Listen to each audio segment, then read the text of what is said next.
আসসালামু আলাইকুম অষ্টম শ্রেণীর শিক্ষার্থীরা, আশা করি তোমরা সবাই ভালো আছো। এম এডুকেশন চ্যানেলের পক্ষ থেকে আমি হচ্ছি মেহেদী হাসান আবিদ। এখন আমি তোমাদের সাথে অষ্টম শ্রেণী ক সেটের পাঞ্জেরি গাইডের, হ্যাঁ তোমরা ঠিকই শুনতেছো, ক সেটের পাঞ্জেরি গাইডের কোশ্চেনটা নিয়ে আলোচনা করবো।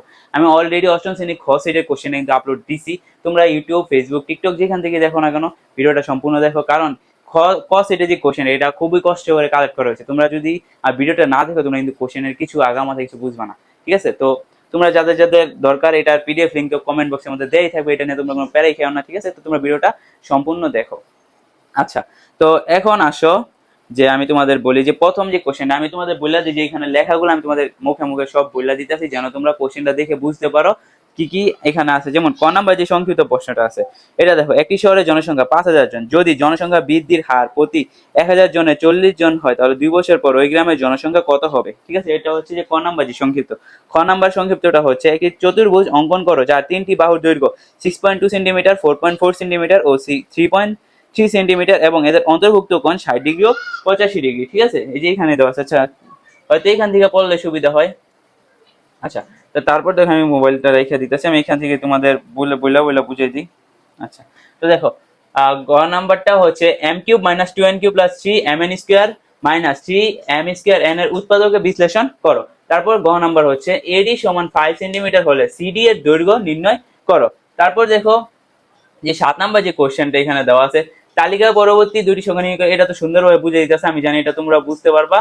এই যে দেখো এখানেও বুঝে দিতেছে, কোনো সমস্যা নেই। আচ্ছা, এই পাশে যদি আসো নিয় নাম্বারটা, টাকায় 5টি ধরে কিনে 3টি ধরে বিক্রি করলে শতকরা কত লাভ বা ক্ষতি হবে? ঠিক আছে, তারপর ট নাম্বার হচ্ছে যোগফল নির্ণয় করো 1/x-2 plus 1/x+2 plus 1/x² minus 4, এটার যোগফল নির্ণয় করতে বলছে।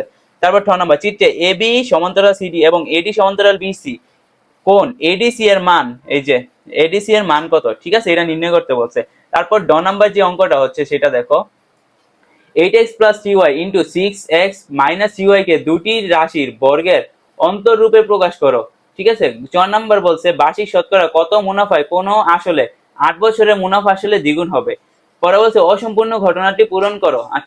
বুঝছো? তো এগুলা তোমরা গাইডের মধ্যে কিন্তু ইজিলি ভাবে পাইবা। তারপর দেখো পাটিগণিত, কোন আসল 5 বছরের মুনাফা আসলে 26,000 টাকা, মুনাফা আসলে 4/9 অংশ।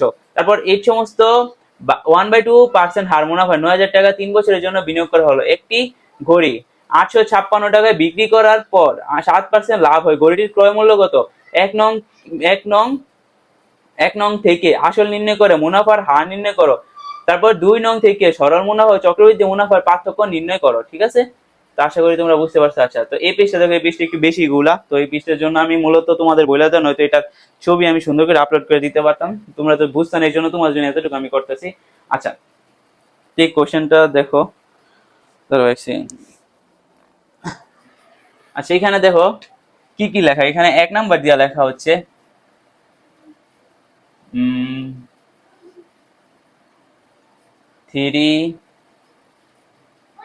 3 8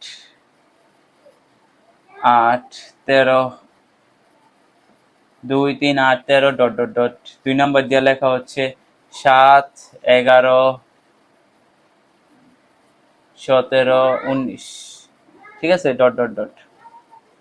তারপর ক নাম্বার দেওয়া লেখছে 2 ক মাইনাস 3 বীজগণিতিক রাশি দ্বারা প্রকাশিত প্যাটার্নটির 14 ও 15তম পদের পার্থক্য কত? এটা ক নাম্বার। খ নাম্বার বলছে 1 নং প্যাটার্নটি থেকে বীজগণিতিক রাশিকে সমর্থন করে তা যুক্তিযুক্তভাবে উপস্থাপন করো। তারপর গ নাম্বারটা লিখছে 2 নং প্যাটার্ন থেকে 175টি পদের যোগফল নির্ণয় করো। তো আশা করি তোমরা বুঝতে পারছো। তারপর দেখো কি লিখছে, বীজগণিতিক পার্থিকা, এগুলা তো বুঝা দিতেছে, এগুলা সমস্যার কথা নেই, এগুলা এখান থেকে সুন্দরভাবে বুঝে দিতেছে। আচ্ছা, তো তারপরে এই যে দেখো জ্যামিতি অংশ, এইগুলো দেখো তোমরা গাইডের মধ্যে যেবা সেম এই যে এই উদ্দীপকটা খুঁজবা, তারপরে যে কোশ্চেনটা তুমি ইজিলি পাইবা। তারপর দেখো জ্যামিতি অংশের এই যে দেখো এই ত্রিভুজটা দেখতেছো, এটা তোমরা গাইডের মধ্যে গিয়া ত্রিভুজটা খুঁজা দেখবা যে এটা পুরো ইজিলি ভাবে পারছো। আর পরিসংখ্যান, আশা করি পরিসংখ্যানে তো কারো কোনো সমস্যা হওয়ার কথা না, পরিসংখ্যান তো তোমরা সকলেই পারো। এই দেখো এখানে সুন্দরভাবে দেওয়া আছে, এটা পিডিএফ লিংক আছে, তোমরা এটা দেখে এটা পারবা, আমি জানি। এতটুকু তোমরা করতে পারবা গাইস। ঠিক আছে, ভালো থাকবা সবাই, আল্লাহ হাফেজ।